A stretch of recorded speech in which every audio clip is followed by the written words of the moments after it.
மணப்பாக்கம், கோலப்பாக்கம், மூலிவாக்கம். போரூர்லேருந்து அப்படி லெஃப்ட் எடுத்தீங்கன்னா குன்றத்தூர். இந்த பக்கம் வந்தீங்கன்னா வலசரவாக்கம், விருகம்பாக்கம், வடபழனி, கோடம்பாக்கம், நுங்கம்பாக்கம் சிட்டிக்குள்ள வந்துடலாம்.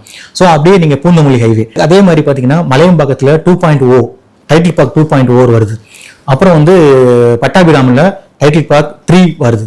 ஸோ இந்த ஏரியா ஃபுல்லா, அதாவது நம்ம போரூர்லேருந்து பூந்தமல்லி, கும்மிடிப்பூண்டி, பொன்னேரி இந்த ஏரியா ஃபுல்லா வருது.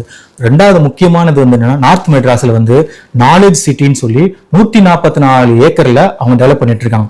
ஸோ இது எல்லாமே வந்துருச்சுன்னா அதுக்கப்புறம் முக்கியமானது ரோடு வந்து பார்த்தீங்கன்னா இப்போ ஆல்ரெடி ஈசிஆர் ரோடு வந்து டெவலப் ஆகிட்டு இருக்கு, எக்ஸ்டெண்ட் பண்ணிட்டு இருக்காங்க. அப்புறம் OMR ரோடு டெவலப் ஆயிடுச்சு. இங்கே உங்களுக்கு GST ரோடு ஆல்ரெடி 6 லேன் ஆகி உங்களுக்கு செங்கல்பட்டு வரைக்கும் போயிடுச்சு. பெங்களூர் ஹைவே இருக்கு ஆல்ரெடி. இப்போ ஃபாஸ்ட் ஹைவேன்னு சொல்லி ஒன்று போட்டுட்டு இருக்காங்க. இதை காட்டிலும் முக்கியமானது என்னன்னா, மகாபலிபுரத்தில் ஈசிஆர்ல இருந்து மகாபலிபுரம் வழியா உங்களுக்கு வந்து பெரிய பெரிய ஹைவேன்னு சொல்லி ஒரு ஏரியா வந்துட்டு இருக்கு.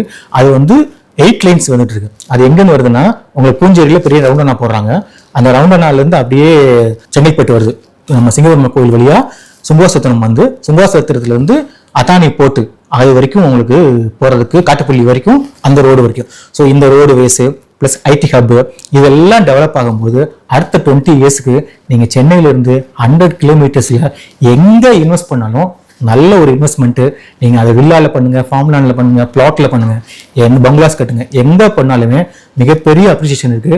நான் வந்து 20 இயர்ஸ் சொல்லல, அடுத்த 50 வருஷத்துக்குள்ள டெவலப்மெண்ட் இன்னும் வரப்போகுது.